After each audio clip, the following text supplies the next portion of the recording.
Hi friends. आज एक और बिजनेस एनालिसिस और एक रिज़ल्ट को डिस्कस करेंगे। कंपनी का नाम है एलाइड ब्लेंडर्स एंड डिस्टिलरीज। इसको मैं काफ़ी लंबे समय से ट्रैक कर रहा हूँ। एक्चुअल में इसके रिज़ल्ट और कॉन कॉल में थोड़ा सा गैप था, जिसकी वजह से डिले हो गया बेसिकली इस वीडियो को। और मैं कॉन कॉल जो है मुझे मौका नहीं बना। एक्चुअल में इसको ट्रैक कर रहा हूँ मैं काफ़ी समय से, तो वो कॉन कॉल सुनने में थोड़ा वक्त लग गया, तो टाइम लगा, तो इस वजह से लेट वीडियो बना रहा हूँ मैं इस पर। बेसिकली इस कंपनी को मैं अपनी थोड़ा सा इस जर्नी को बताऊंगा तो आपको ज़्यादा आसानी होगी चीज़ों को समझने में।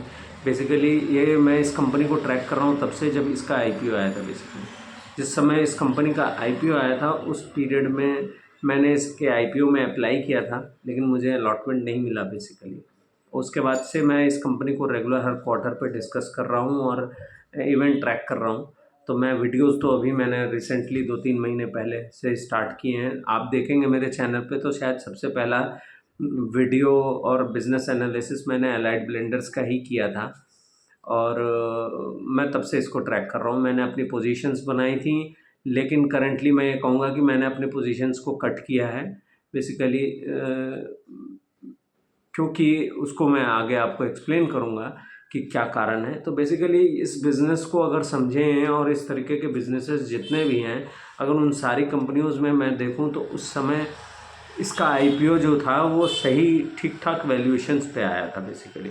इस समय जो फ्रेंजी चल रही है मार्केट में, आप देखें कि वैल्यूएशंस तो कोई गिन ही नहीं रहा, इसका जहाँ मन कर रहा है वहाँ उस वैल्यूएशंस पे ला रहा है। तो इस कंपनी की वैल्यूएशन सही थी बेसिकली। जो सेल और जो मार्केट शेयर ये गेन करती है या कमांड करती है, उसके हिसाब से इसकी वैल्यूएशन सही थी।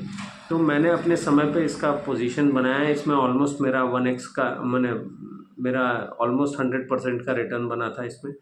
और फिर उसके बाद मैंने अपनी पोजीशन को काटा है, क्योंकि कंपनी का जो सेल का प्रोजेक्शन था वो अच्छा चल रहा था। अब कंपनी 20-25% का ग्रोथ इंजन है, करीब करीब उसके आसपास ही ग्रो कर रही थी पिछले साल।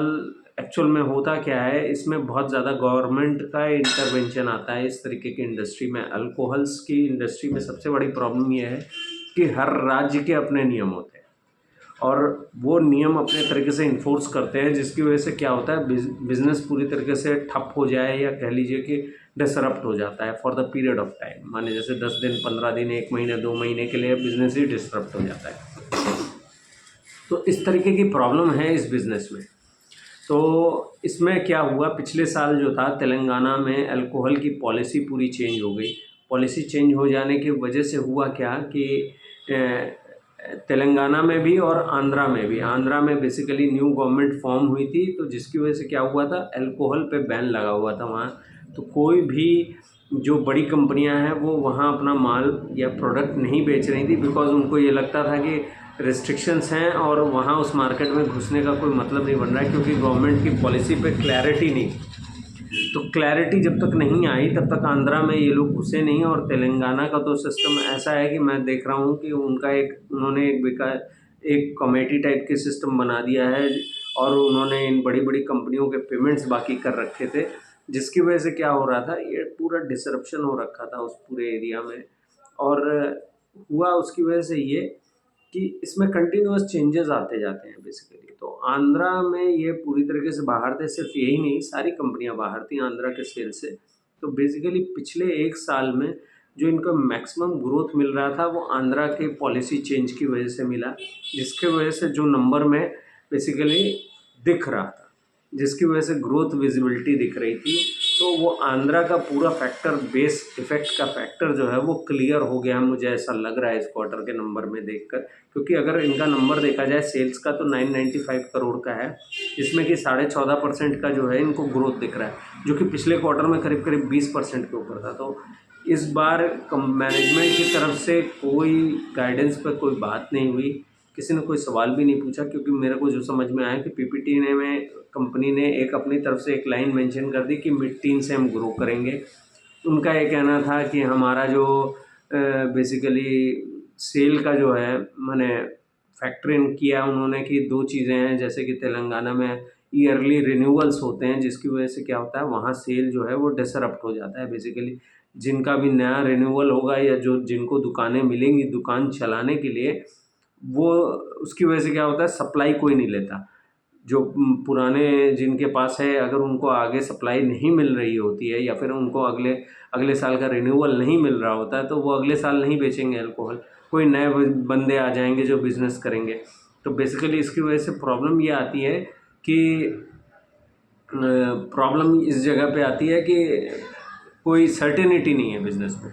प्रॉब्लम वहाँ है, कोई ये श्योर नहीं है कि आप आज बिज़नेस कर रहे हैं, अगले साल का भी आपको रिन्यूअल और आपको लाइसेंस मिल जाएगा। तो इस तरीके की सिचुएशन में क्या होता है, सप्लाई साइड और डिमांड साइड का एक प्रॉब्लम क्रिएट हो जाता है कि मैंने कोई भी स्टॉक होल्ड करके क्यों बैठेगा। तो इस तरीके की सिचुएशन बनी। तेलंगाना में जो एक्सपेक्टेड है, जो मैनेजमेंट ने ऑन कॉल में बताया कि दिसंबर तक ये सारी प्रॉब्लम सॉल्व हो जाएंगे और दिसंबर तक प्री लेवल तक वो पहुंच जाएंगे। लेकिन क्या ग्रोथ दिखा पाएंगे, ये सवाल ना एनालिस्ट ने किसी ने पूछा और ना कंपनी ने कहा। कंपनी ने पीपीटी में सिंपल एक लाइन में कह दिया कि अब हम मिड टीन से ग्रो करेंगे। मिड टीन्स का मतलब ये हुआ कि 15 से 17-18% के आसपास। हायर टीन्स भी नहीं कहा, मिड टीन्स कहा। मिड टीन्स का मतलब ये होता है कि 15% के आसपास से हम ग्रो करेंगे। 15-17 इस रेंज में रहेगा। क्या रहेगा वो तो अगले क्वार्टर में पता चलेगा। तो मेरे लिए जो 20-22% का इंजन था, वो अगर घटकर 15-17 पे आ जाए तो this is an clear case of coming out of that stock. Because कोई कारण नहीं बनता उस स्टॉक में बने रहने का, बैठे रहने का। कंपनी हालांकि लंबे समय में अच्छा गाइडेंस दे रही है। वो ये कह रही है कि हमारे मार्जिन्स इंप्रूव होंगे। अभी हमारे जो मार्जिन्स हैं आगे चलकर हम उसको बढ़ाएंगे, हमारा आरओई बढ़ेगा, हमारा आरओईसी बढ़ेगा। सारी चीज़ें ठीक है कि ये सारे फिगर्स आप कह रहे हैं कि ऊपर जाएगा। देखिए ये सारी चीज़ें बड़ी कॉम्प्लिकेटेड होती हैं, इसलिए मैं अपने वीडियोज़ में इन सारी चीज़ों को इंक्लूड नहीं करता हूँ। प्रॉब्लम क्या होता है, समझा नहीं पाएंगे, वीडियो इनलार्ज हो जाएगा। तो कोशिश मैं ये करता हूँ कि संक्षिप्त में कहूँ कि आरओई अगर किसी कंपनी का बढ़ रहा है तो उसको इस तरीके से देखा जाता है कि कंपनी बेहतर करने वाली है, आगे चल के उनके नंबर्स बेहतर होंगे, उनकी प्रॉफिटेबिलिटी बढ़ेगी। तो कंपनी ने जो पीईटी का एक बॉटलिंग प्लांट लगाया है, जिसमें से कि ऑलमोस्ट वो 6 लाख बॉटल बनाएंगे पीईटी के, तो उससे उनकी कॉस्ट सेविंग होगी, वो ज़्यादा हैंडल करने में आसान होगी।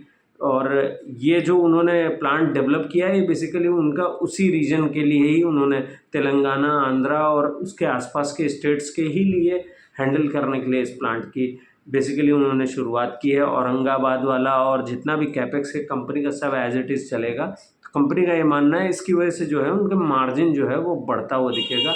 आने वाले 1 से 2 साल में इनका मार्जिन और इम्प्रूव होगा।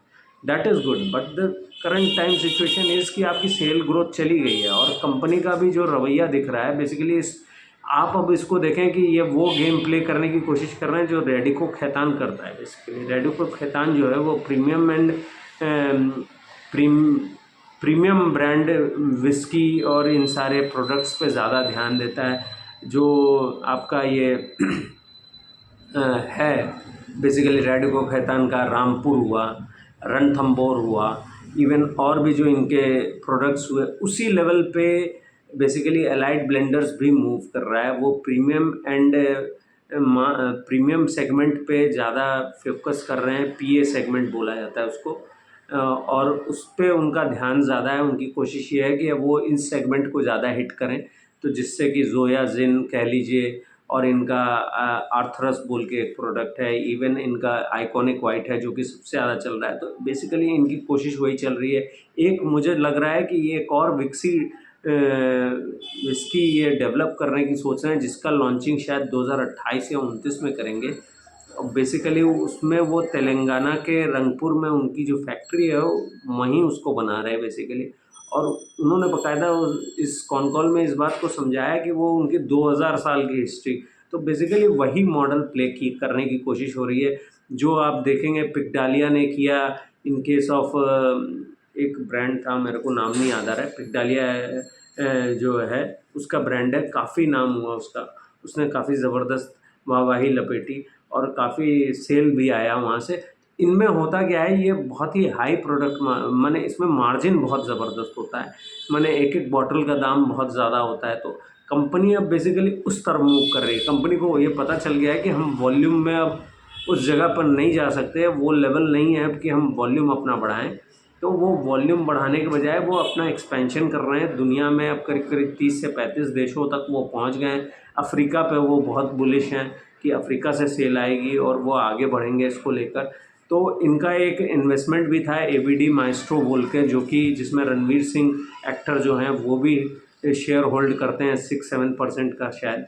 तो वहाँ भी ये कंपनी एक्सपैंड कर रही है, करीब करीब 70 करोड़ रुपए अगले 3 साल में लगाने की बात है। ऑलमोस्ट मेरे ख्याल से सेकंड ईयर होगा जहाँ पर 70 करोड़ लगा रहे हैं। तो बेसिकली इन्होंने ऑन बोर्ड किया है रणवीर सिंह को और उनको हिस्सेदारी दी है बाकायदा कंपनी में।